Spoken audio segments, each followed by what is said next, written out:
We're live. And then I need to share it, don't I? Hold on. Let me go and get my phone. I'm going to set it. I'm setting it up. Let me just do all this bit first. Then I've got to do all the sharing stuff. We're live. Okay, let me quit Safari. Right. Talk amongst yourselves a minute because I need to share. Give me a second. Give me a second. So you said, as soon as somebody says talk amongst yourselves, you've got nothing to say, have you? I don't know what to say. Well, it's like people are watching us live, so got to be something. Something, yeah. Well, about the younger you, for instance. Yeah. No, not yet. Just an idea. Talk about how beautiful it is in France and where you are. It's actually quite beautiful today. It's a wonderful weather. Spring is here. Birds are chirping. It's like I got out a little bit yesterday. Was really fantastic experience. It's so nice to feel connected again with nature and feel it alive and vibrating. Yeah, it's like the crickets have started, and so I love to hear the crickets. Real therapy. The nightingale, the last couple of nights we've heard the nightingale as well. Have you? I love the nightingale at night. I just love it. I love that sound, and I love the crickets. They're getting quite loud now, so it's my favorite time of year. Yeah, for me too. Spring. Yes, I like it when nature comes back to life and everything is in bloom and you see all these flowers and this. Why are we looking for something else when this is here right in front of our eyes? This is like what I'll never understand, why we need so much excitement and agitation and technology when we have everything right there in front of us. Yeah. Well, it's buzzing, isn't it? The buzzing. We've got these beautiful big blue carpenter bees in the wisteria flowers. Just these. The sound, the buzzing sound is just amazing. I love it. It's just the whole nature is buzzing right now. Just fantastic. Spring. I find that also visually, I feel a real neurological lift from looking at greenery. In my previous house, there's nothing much to look at here, but in my previous house, it was a big garden, huge garden, and it had been a Victorian mansion. So they had planted loads and loads of trees. And some of the trees were the big forest trees, huge forest trees that surrounded my garden. And then there were laurel. There was laurel. There was the laurel that took over from Victorian days. Nice. There was loads and loads of laurel. And I can still feel, if I take myself out into nature, I can feel something happens to me when I put my eyes in front of nature's greenery. And it's the greenness of it that does something. It's just it's who we are, isn't it? It's all we really need is just we're part of it. We're part of the universe. We're part of everything. So we feel that energy when it's shining like that, and green and flowing and new life. Oh, spring rocks and robins. Oh, I've got a robin's nest in my garden. Oh yeah. Oh, I love them. Right. Let's start. So, good morning, everybody. I hope you're all having a wonderful week. Had a wonderful Easter, really good break.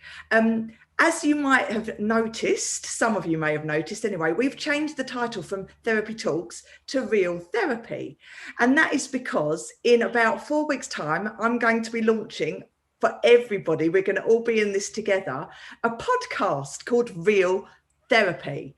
Yes, and it is absolutely wonderful. It's all of the snippets, taking sections out of all the talks that we've done for the last year, over a year now. It's been a long time, and editing them into a podcast, and then it'll be released on all the platforms and shared. So then anyone can discover it, and then we can go via the YouTube channel to see the full version. So that's basically what I've been working on, and I'm very excited about it because it's a whole new area and I've never done this before. So if you don't try, you don't know, right? So that's the idea. Anyway, so today There is a reason why I chose, because I had an idea about the younger you this week, right? And there was a reason why I chose that. And it's because about a week ago, I got sent, one of my very old school friends, very old, that makes me sound like I'm not 21. Oops. one of my school friends from when I was 15, which was obviously yesterday, literally got in touch with me and said, I've got old video footage of when we were at a party when we were 15 years old, okay? And do you want me to send it to you? I was like, yeah, let's see it, because obviously this is like 30 years ago. No, yes. I know. That's really quite scary. Oh my God. Okay, so this was 30 years ago. So she sent me this video footage. It was an old school video. Then when we were at school, it was the last day of term on the fifth year, and it was this party footage. And oh my God, I watched it. And now this is stuff that I've worked on in NLP, so I didn't feel bad anymore. I didn't feel any negative emotions. I didn't feel any pangs. I didn't feel any worthlessness. I didn't feel anything like that. But what I did feel was, oh my God, if I could have just told myself what I know now. Now, I've never done this before, but I'm going to show you something, because I'm going to share my screen. Okay. This is about 30 seconds of footage. See if this works, because it's technology. Hold on, watch this. You've never seen this, girls. Hold on. So I'm just going to share this. Can you all see this? My screen? Yeah? Yes. Right. I am the person with the white top and the blue jeans. This is me. It's about 20 seconds long. Here we go. Here we go. Play. You were 15 at that time? 15. Oh my God. Oh. Listen to what they're saying. Listen. Oh. This is Danielle. She's a knob.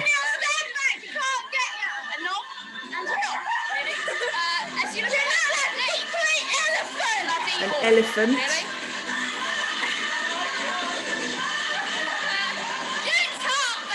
You tart. Right. So that's what I had. Let me stop share. Wow, what a beauty. Oh my goodness, you're gorgeous. I couldn't hear. What did they say? Right. So in that little short clip, now these are my friends at school. Now they were my friends, but kids can be cruel, right? And even my friends. So in jest, they're saying, oh, you're such a knob. You're like an elephant. You know, you're such a knob. And what was the other thing they said? I can't remember, but throughout the dance, they were saying, oh, do the fat moose dance and all this stuff, right? This is what, and these were my friends, right? So I had a group of friends, and they were saying it as fun. And you see me, right? You see me, and I look like I'm having a great time, and I'm just, you know, I'm, you know, the life and soul of the party, which I am. Don't get me wrong, okay, but I look like I'm confident. I've got all of this energy. I've got all of these things, this big smile on my face, that water just flows off my back, right? Any names that they call me, oh, it's a big joke, you know, I'm the class clown, all of these things, right? Yeah. But underneath that 15-year-old girl was a girl that needed something. It needed to fit in. I needed to feel something. I needed to feel like I was part of something. I couldn't fit in my clothes. I felt worthless. I felt different. I felt I was bullied. I was bullied all my life. You see what I look like. God bless me. God bless me, right? I was everything. I had acne, and I was bigger than everybody else. And, you know, and I was like a target. I was a target, and I took it for so many years. But all of that I took, it battered me down, man. It battered me down so much.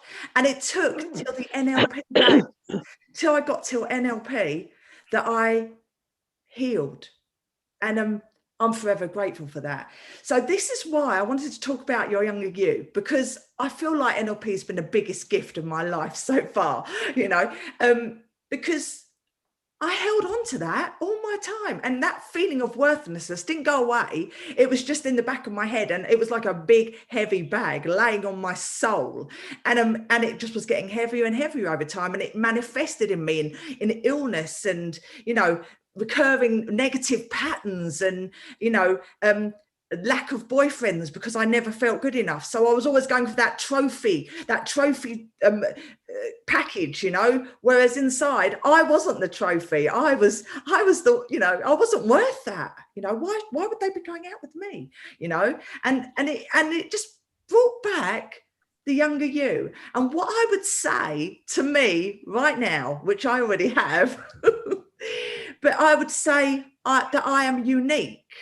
I am unique and I'm an individual, and that will help me to create and manifest my life.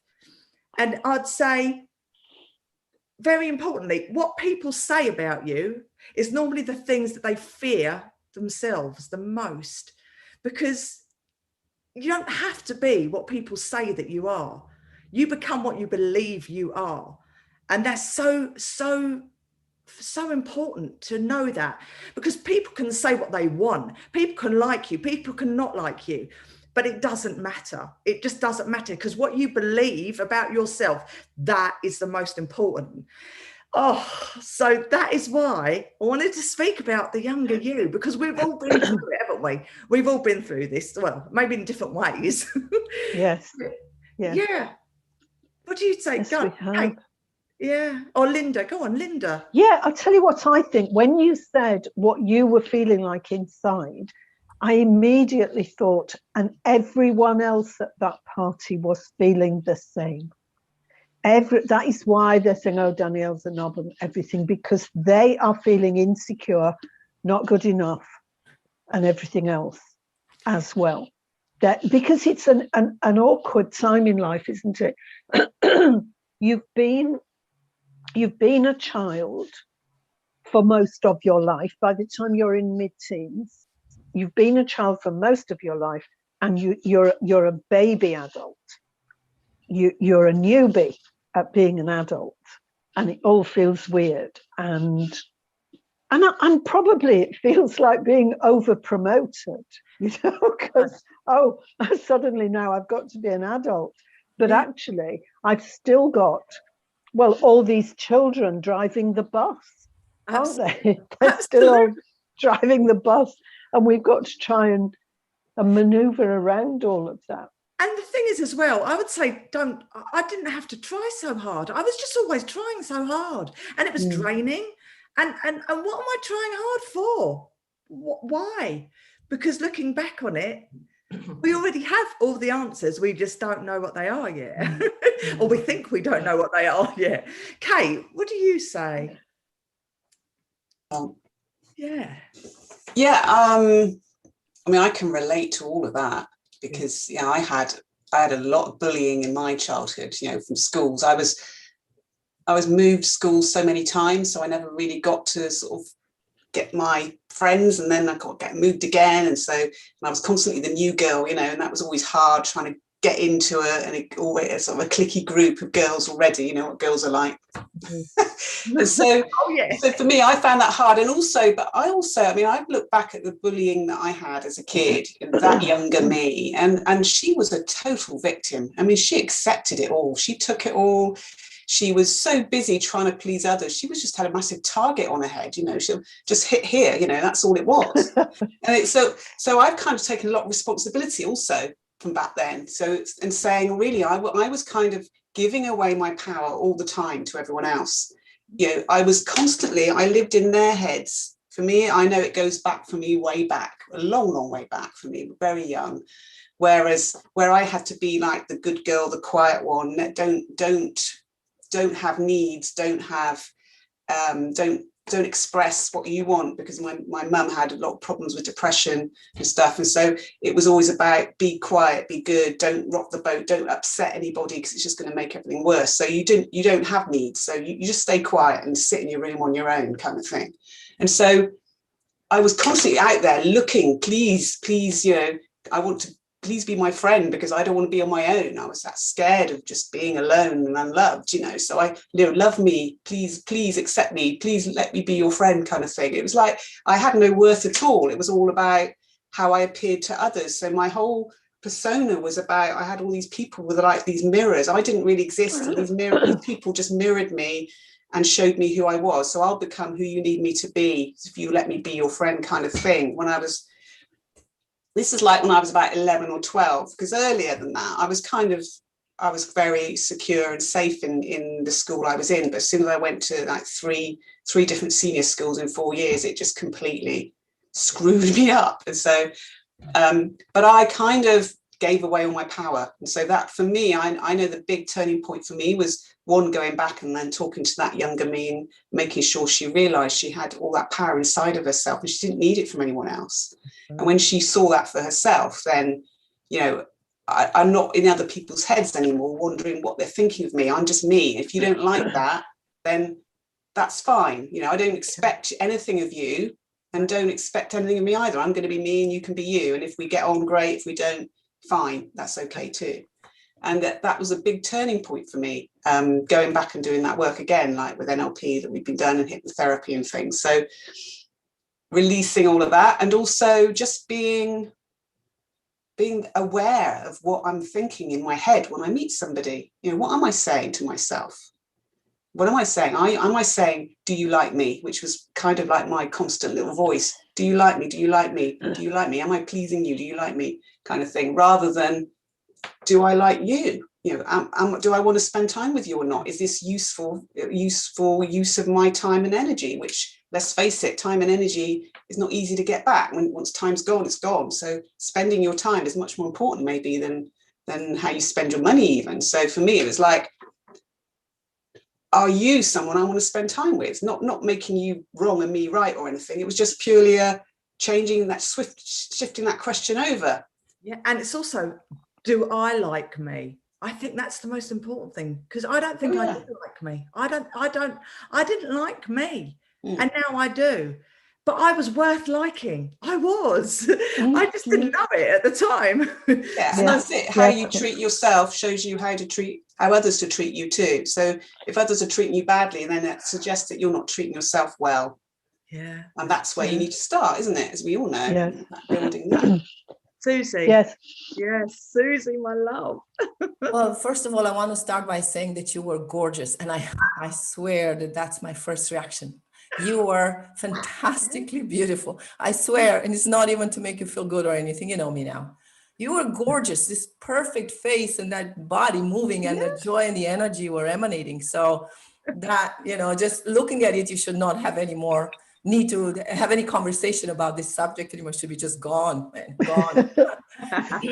Unless you're looking back at it now, you're judging yourself, but I don't think so. No. I hope you see the beauty that is there. And you know what? I would give me a massive cuddle, and that's the thing. I really would, because that's all I needed. I just needed to feel part of something, and that I deserved. And you were part. You see, I think the parts of us that are feeling a bit, how do I say, discouraged by certain events from the past is precisely that younger us that has not grown. Because when we look at things from perspective, and I look at what you just showed us, and I look at you today, I don't see how that has stopped you from being this wonderful being of light that you are today. It hasn't. No. So it hasn't damaged you. And as Linda said, teenage years are very rough years. I'm having a teenage, well, she's still over 18, she's going to be 19, but I know how hard it has been for her since 12. Kids are very rough at this age, and they're rough to each other. But this is also a way to learn how to, when conditions are a bit harsher, okay, not to put you down completely or to destroy you, but when it's a bit challenging, it forces you to come up to the surface. You have to learn a little bit to stand up for yourself. Like when you want to practice a martial arts, you're not expecting the other one to be kind with you. You have to develop some strength. And I think this is what it is. Like looking back at my younger version of me that needed to work the past, I'm talking about 10, 15 years ago when I started to work on myself, I see that it all makes sense. And I'm at peace with what happened, because I don't see it as something bad. But this takes the time. It takes that visit in the past where you can see why certain things happen and how you became stronger thanks to that. Yeah. So rather than feeling a victim today because of what happened in the past, actually, who feels the victim today is the little you who's still inside and who hasn't yet healed. That's So right. visiting the past and having that nice talk with your younger you is always helpful. So Yeah. I'm using it a lot, and with my clients and with myself. Oh, And yeah. I'll tell you, I have four things that I do when I use the younger you. And when my turn comes, if you want, I can share you. I would love that. Yeah. I would love that. And that's the thing. We are introducing our past experiences into the present, where it's important to have gone through them because that's our journey of life. But they don't relate to right now necessarily. And it's just figuring out, what's important right now, and to be able to heal that little person that's still there, because that 5-year-old or the 10-year-old or the 15-year-old is still there, but now she's there with love, and she's there as part of my journey, rather than her being there controlling my emotion and creating a worthlessness inside myself. So I think it's really important that I did go through stuff like that, because I'm very anti-bullying. I mean, I'm really anti-bullying as who I am. But I also recognise that a lot of bullies get bullied at home, or bullied by their friends or their parents or their brothers and sisters, and that's their outlet. Their outlet is because they're getting a reaction. And you may not feel like you're being bullied because you may be surrounded by people that know and love you, but words hit home, and words cut deep. And even if you're surrounded by people that you trust, if they're saying little jabs here and there to you, that cuts and it hurts. And because these are the people that are in your life, you trust them. That's what you know. So it's I'm glad I went through it, because I can help others now, and I know how to help others now, which is great. You know, the NLP timeline techniques, it's just magic. It really is. I mean, I think it's also a matter of us as ourselves now, loving and respecting the younger us, the child us, is also not judging it for, like I heard you saying, Kate, that giving away your power. How else can you be? I mean, you're a child. There is a rhythm. There is a certain process that needs to happen. I don't think a child can be born and, be with that sense of power, unless, how many families do we know in our society that can educate the children and give all the love and attention? And even with that, today we can go to the other extreme, where we can, go in too much attention and too much rights and too much freedom. So I think if you really love the younger you have to give it that. You did your best. And it's okay not to have the power when you're a child. You're learning. That's the process of interacting in the society with others. You learn as you go. You process the information. That one says that. What do I do? So eventually in time, you learn how to behave as an adult. And if you haven't yet, you can also always visit the past and teach that younger you a few tricks. Absolutely. So it saves some of the suffering. Yeah. But I think it's okay that we don't have that power when we're children. How many children do you know that are very empowered? Yeah, and it's normally a learned behavior from the parents, isn't it? Like they're giving the power, and that needs to stop too sometimes, So it's. I think for me it was like there was this. I was in the junior school that I was at. I felt very, very secure, very okay myself, even though at home there were a lot of, I wasn't so happy there, but at school I was fine. And then the whole thing, my whole world turned upside down, and I just completely, lost it completely, probably, for all through my teens really. And it wasn't until, and even through my 20s, I would say, I thought I was a strong, independent person that was sort of strident and sort of did everything, and sort of everyone looked to me as like an example of people determined, just full of power and everything else. But inside, I felt nothing. I didn't have any of that. And I still gave it away to everybody, and it became a habit for me.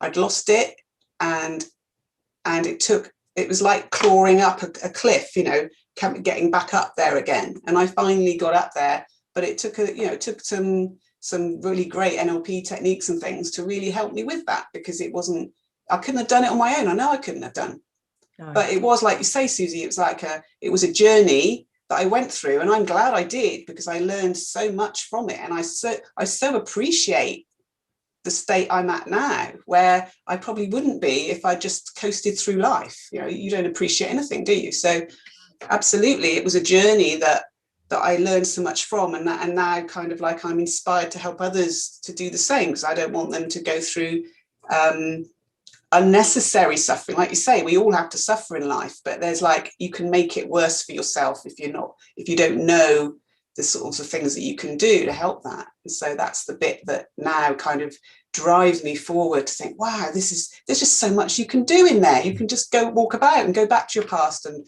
chat to that younger you, like you say, and give them a hug or whatever they need, or just look at what they believe and say, is this really true?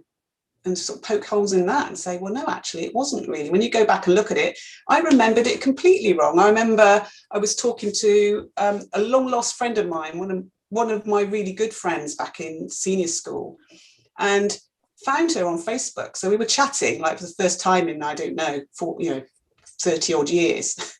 And so and I was saying to her, I loved coming to your house. I loved coming and spending time with your family, because I felt it was a safe place for me. It was a lovely, warm place to be. And I said, I really loved that. It sort of got me through a lot of my years, just being able to sort of come and stay at your place now and again. And she said, but I remember being at your place, sat in your bedroom, just giggling uncontrollably on your bed. You know, we were just sat there laughing, you know, sharing a really good time at your house. And I thought, I don't remember that at all. So I completely blacked all of those memories. No, they don't count. I just remember my childhood as being really sad at home. But no, actually, we had great fun. And it completely reframed then all my past there in that place, because I'd lumped all my memories at home as kind of a bit sad and dark, you know, and suddenly there was a bit of brightness. So I thought, actually, there were probably lots of other things in there. So it completely changed my whole thought of my past just by that one memory, by somebody else was able to tell me, no, actually, that wasn't true, was it? No, but it's so true indeed, because you see, because of the pain and the suffering we experience in the moment, our mind tends to select only memories that are fitting that agenda or that plan or that perception. So when I do this work with my clients, for instance, and even, of course, with myself, I try to push them towards memories where positive things happen. So basically, you just go and search for those and make those more important than the rest. So you shrink the bad memories, and then you create make them bigger, the ones that are powerful. And you mentioned that, and I thought of my first school teacher. I loved that woman. And I used that memory a few years ago to enhance that sense of being loved and motherly and protective and encouraging. She was my school teacher just for 1 year. And at the end of that year, she left. And then the second class, I had somebody else. I cried when that teacher left, that I can't describe how much I loved her. She was the personification of the real teacher, of the real mother. And I used that memory, and I changed many, many things with that. So when we search through the memories, we see that there was, even if dad was like that or mom was like that, we still find moments when they weren't like that, and we can cling to those. If there were some friends that were not appreciative, we can still find somebody who said something nice, and we can cling to that, because we tend in our minds to select only those, negative parts. That's the thing. It's like with trauma, the foreground, background, isn't it? It's the same thing. Yes. When we're focusing, and then you zoom out, and what's going on in the outside, and it's so much bigger than that. And it's just the focus where we're focusing. So, Linda. Yeah, it is. I was just thinking. So I loved and adored my infant school and junior school, and then it all went wrong for me at grammar school.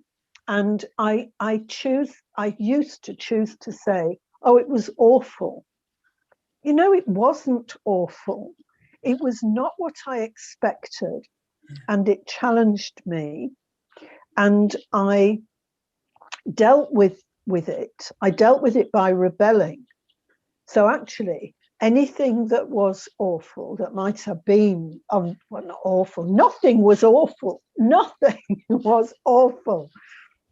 But anything that I didn't like, I just didn't do. I rebelled against it. I didn't wear the school uniform.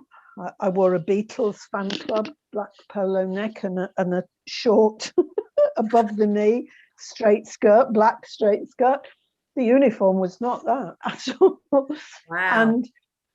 And I think now I look back to it, it's interesting what's happened. Things have shifted a bit for me during this talk this morning. I think now I look back to it, I think that was okay, because that got me through.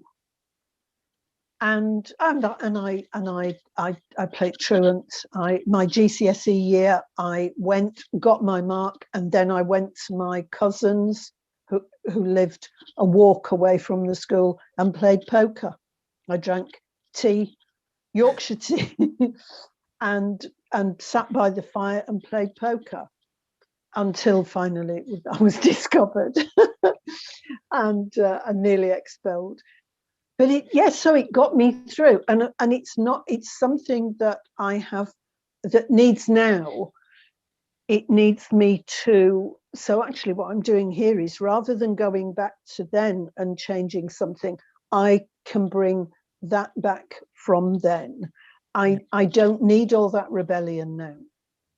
I don't need that constant warrior driving the bus. There are other, I can be flexible now because I'm not in that challenging time. It did challenge me. And oh God, there was the boredom of some of the lessons. But you know, that's not going to kill you either, is it? So it's really interesting. Yes, again, that time that, as Susanna says, that time that I've always said, oh, it was awful, it was dreadful. No, it wasn't. It wasn't dreadful or awful. And I got by. Yeah. It's like that was your armor, isn't it? That's what comes to mind when you were talking about that. That was your armor. That was protecting you from the outside world that you didn't understand, and that was your protection. And yes, and I think now, as I've said, I'm too ready to be that rebel and that warrior. It's not always needed. It's not, the situation doesn't always need that. It sometimes, as I said to Kate earlier on her website, I didn't realize I did this, but actually sometimes I become the pleaser where it's necessary, not from a negative point of view, but I just become very nice and kind and empathetic. It happens. Yes. And but unfortunately, sometimes I have to be shown that I have to do that. This was an email I sent where I was very cross and rude in it. And then I got a bit of a tetchy email back and thought, oh gosh, I've upset them. And so I had to, it wasn't a friend or anything, it was customer support, but I'm really pleased to see that I can adjust. I can see I was wrong to upset them. There was no need to upset them. No. And so now I can be nice, and now they think I'm amazing and wonderful because I just dived straight into pleaser. I'm so sorry. I was out of order to speak to you that way. I'm really sorry, and you must have felt this. And I can see now that you felt that. And of course, I perfectly understand I was wrong. That's right. And the thing as well, it's authentic. I was never authentically me back then. I was like, when I was back in... No, but did you know who you were? I didn't. You weren't. No, that's what the process is. We don't know who we are. Exactly.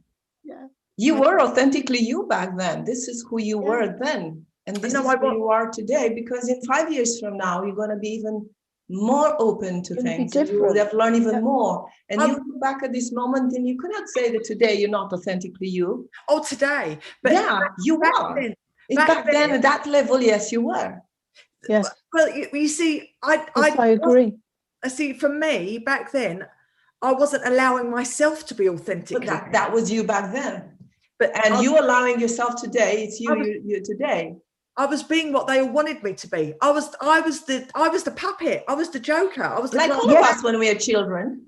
Yes, but that is who you were then, Danielle. Yes. That is who you were. You were being authentic. On the inside, I wasn't like that though.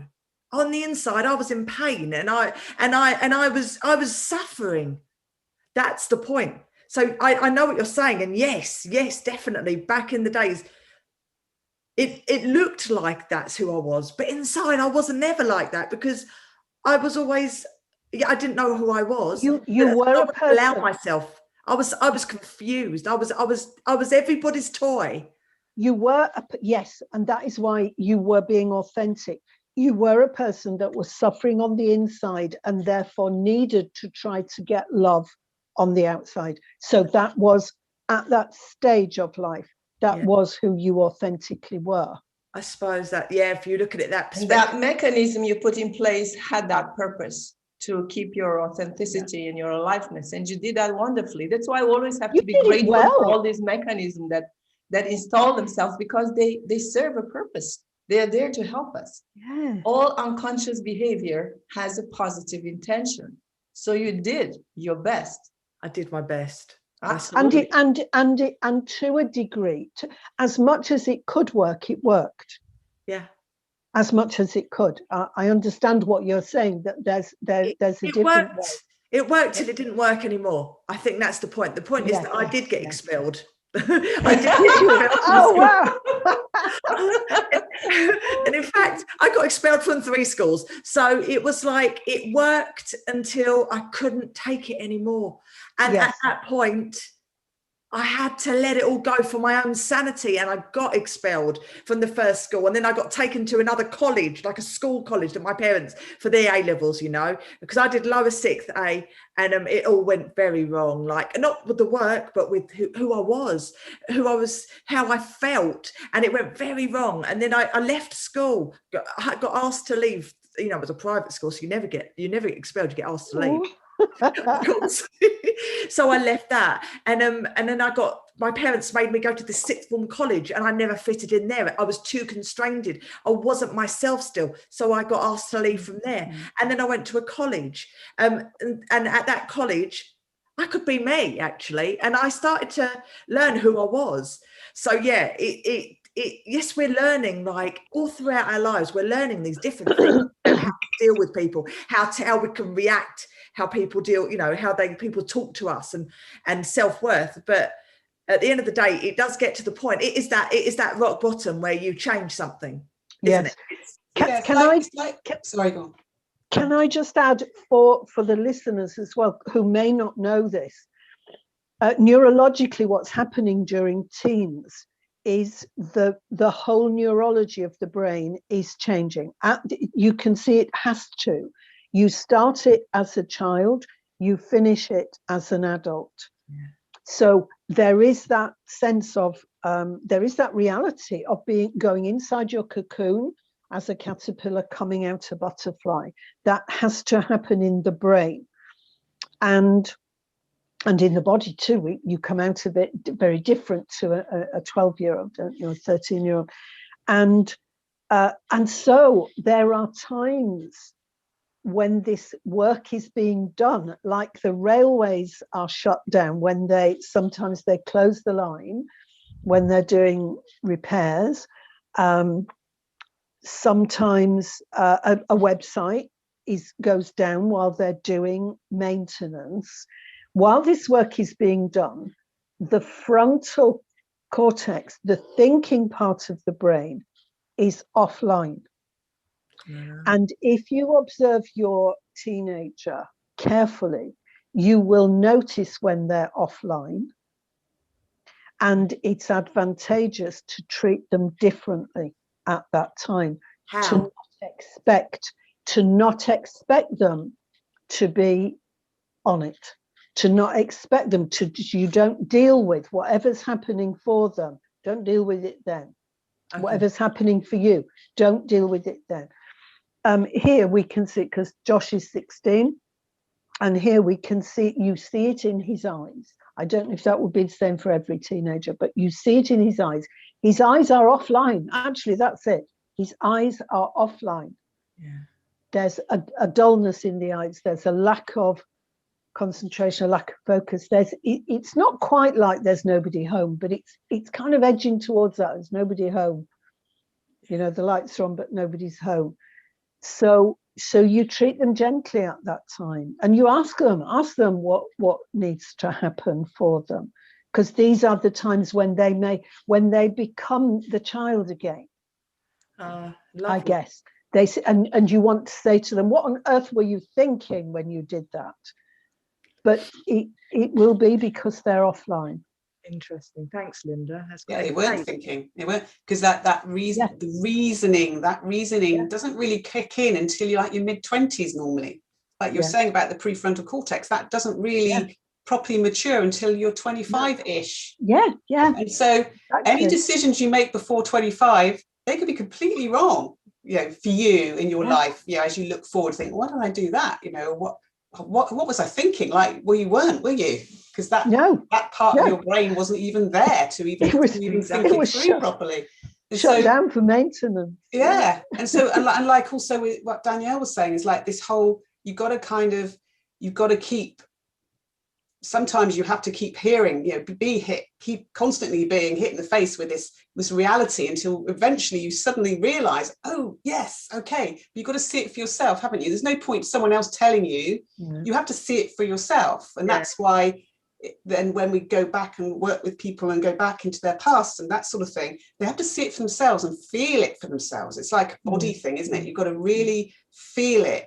When you feel the truth of what was really going on back there, like me, like my childhood was all sad at home. Well, no, actually it wasn't. And when I felt that difference, suddenly it reframed all the other memories. Like they can't be true either. So everything changes. It's like suddenly, actually, it was okay. You know, generally there was a lot of really happy times back there as well. And so everything gets changed with that light of like realization, and you have to go through it. And as like you've all been saying, it's like they're almost like rites of passage. You've got to go through, run the gauntlet of all these things of people hitting you left, right and center, and you come through, and at the other side you're stronger and you know yourself better because of it. And that seems to be, you know, for me, I know I didn't really know who I was until I kind of had this thing. I think that's why people have these quarter life crises, we call them now. You know, there's this constant, there's like awakening that happens in your mid-20s where your brain is like suddenly changed. It's like, oh, okay, this is me now. I feel like me now. And before then I wasn't.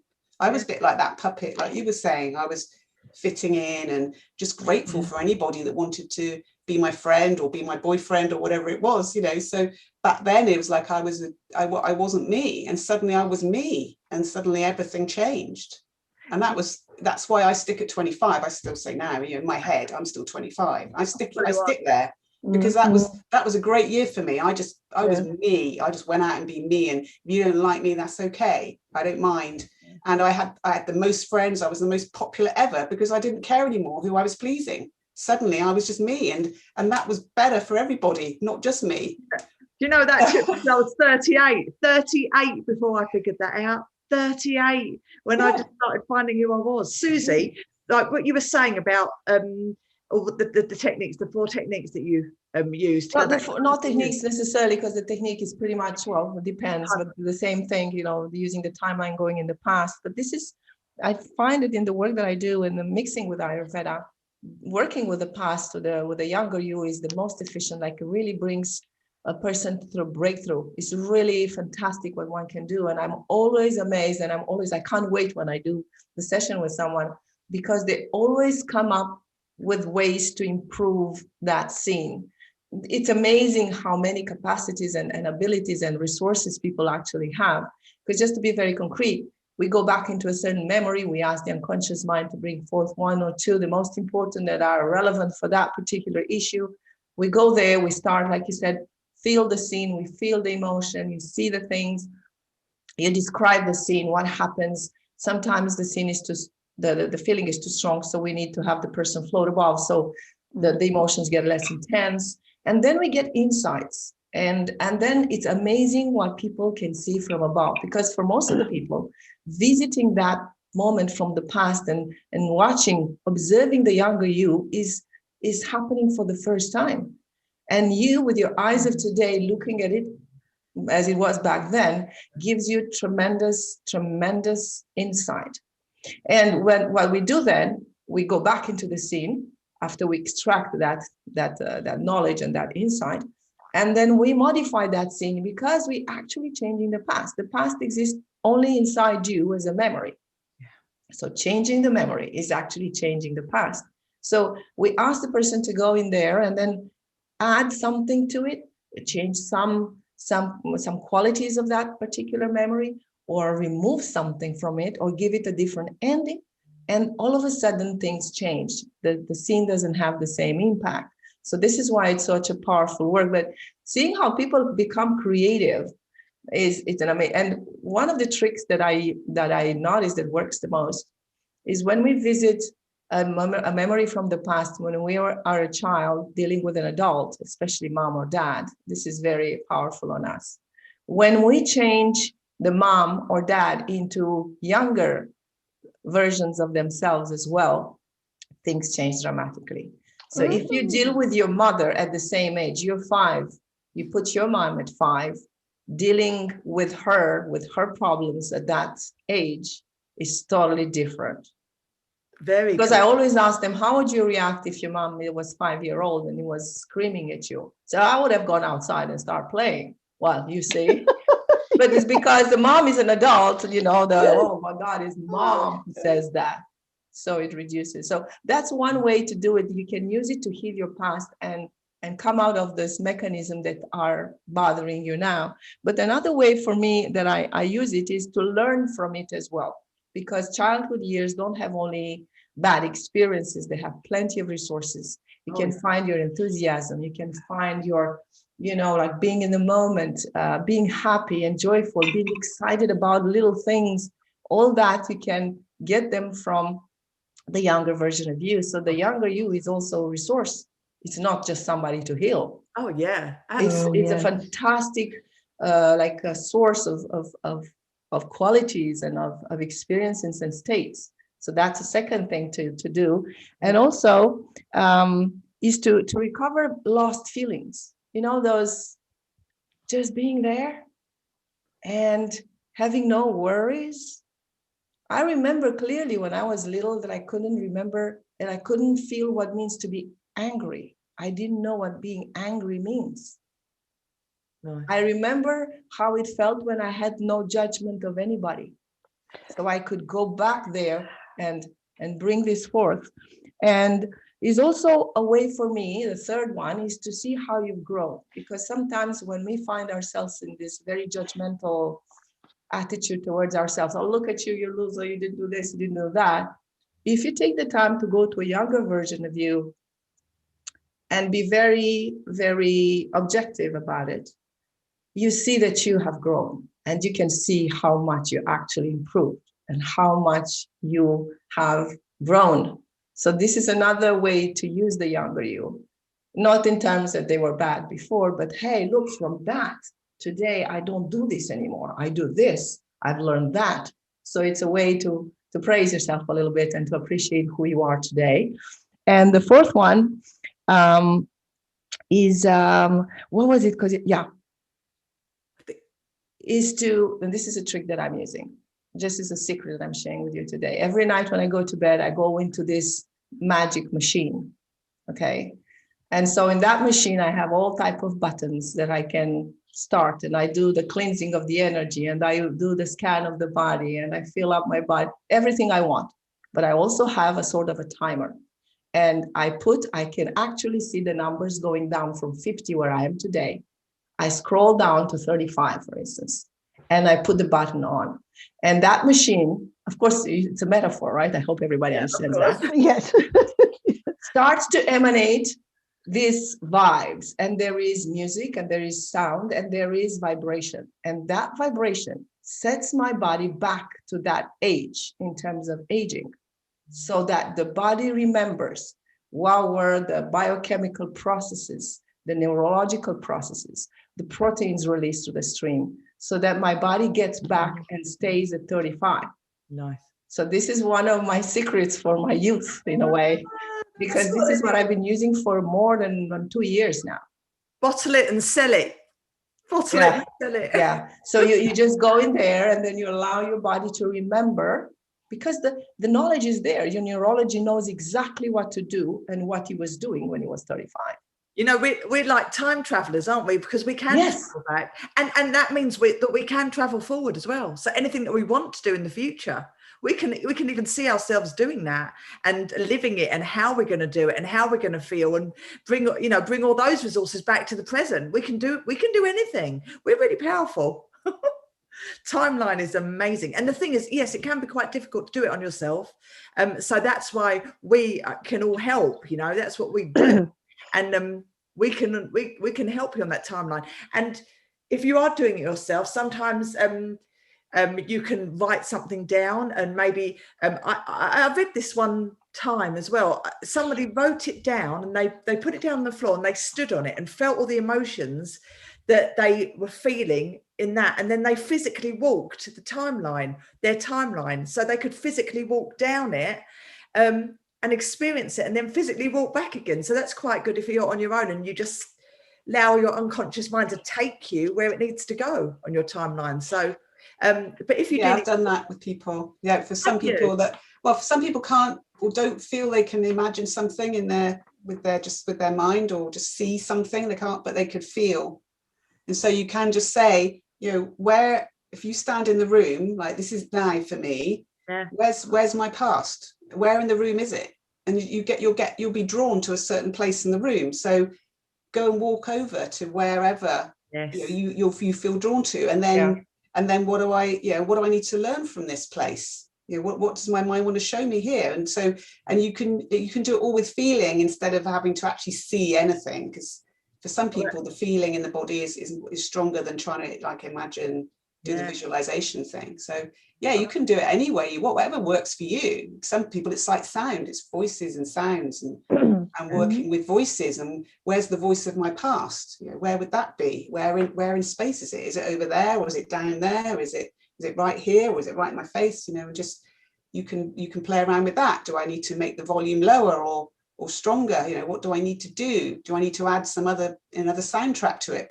Put some music to it that will change the feeling. You know, you can do all sorts of things with it. Yeah. However the past is for you. I've read about homes for the elderly where it was done as research. So a certain number of them were they lived amongst how things were when they were in their prime. Yeah, like in the 70s, with furniture from the 70s and music from the 70s. I've read it.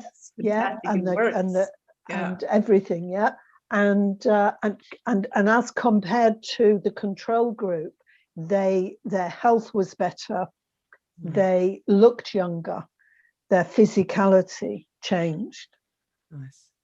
So that's your machine, isn't it? That's your machine. That's the thing. We are all capable of any change that we want to see, and I think the most important thing is to realize that we are not what people say we are. We really aren't. We're what we believe we are. I said that before, but I think that tool, just knowing that, really have helped me back then as well. And I don't think I didn't trust myself enough. That's it. I didn't trust myself enough. I trusted everybody else and everything else externally, therefore, and I didn't trust myself. And like, God, what a valuable insight. I loved that video, and what an amazing talk. Look, it's 5 to 12 already. 5 to 1. Gosh, has anyone else got anything to say? Yes, I'll say to you, Danielle. So what will happen for you if you go back now afterwards, go back to that time and give yourself the gift of trust? Well, this is the thing. I wrote down, that's exactly right. And I have with, you know, it actually happened a lot earlier for me. I was bullied from 3 years old, you know, so I went back to the 3-year-old self, and all the other things cleared up along the path line. So that was good along my timeline. But I did list some things that I wanted to say to my younger you when I watched that video, because it was so powerful to me, you know. And I said, and I wrote down this. I wrote down this. It's okay for people not to like you. We've said that before. You will grow to love the fact that you didn't fit in. And I do. I do. The Buddhists can be very shallow. We don't know how they're affected on the external. We have no control of them. All we can control is our own reactions to their hurtful comments or their jibes. You don't have to try so hard. I've said that as already.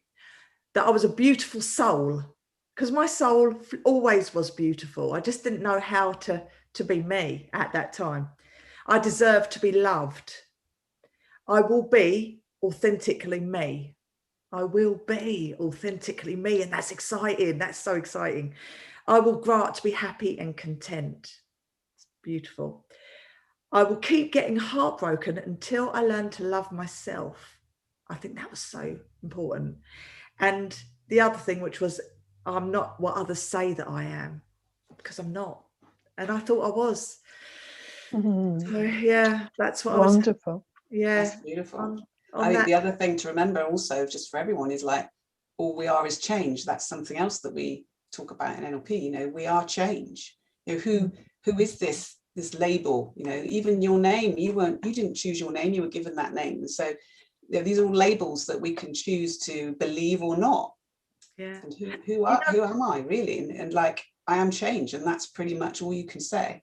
The power of videos, the power of photographs. I ask anyone watching this, if you've got dealings with things that are holding you back or recurring, you know, patterns in your life, maybe look at old photographs or video footage, like exactly what I did, and let it take you back there and feel how you felt in that.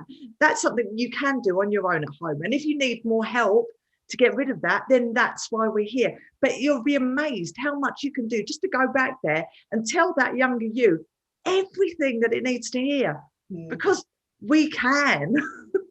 We flipping can. And on that note, I think it's time we're going to say goodbye. So everybody, thank you.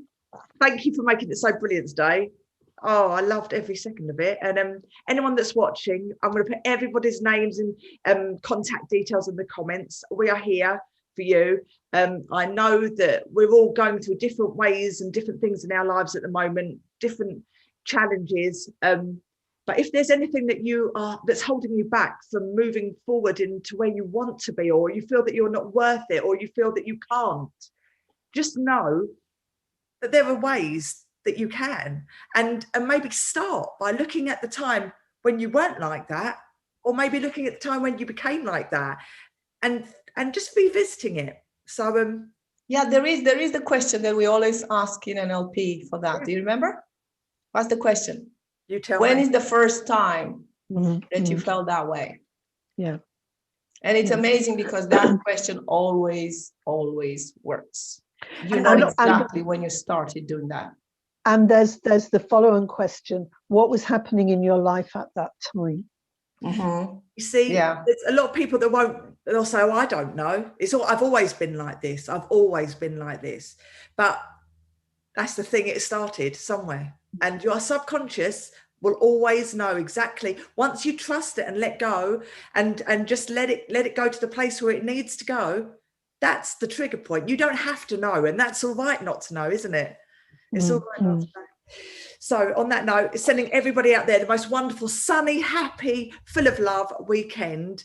And we will see you next Friday, and we'll get our podcast together, and share the video, and share the podcast. We're going to try and get it out to as many people as possible and make a difference. So sending you love. I'm going to sign off.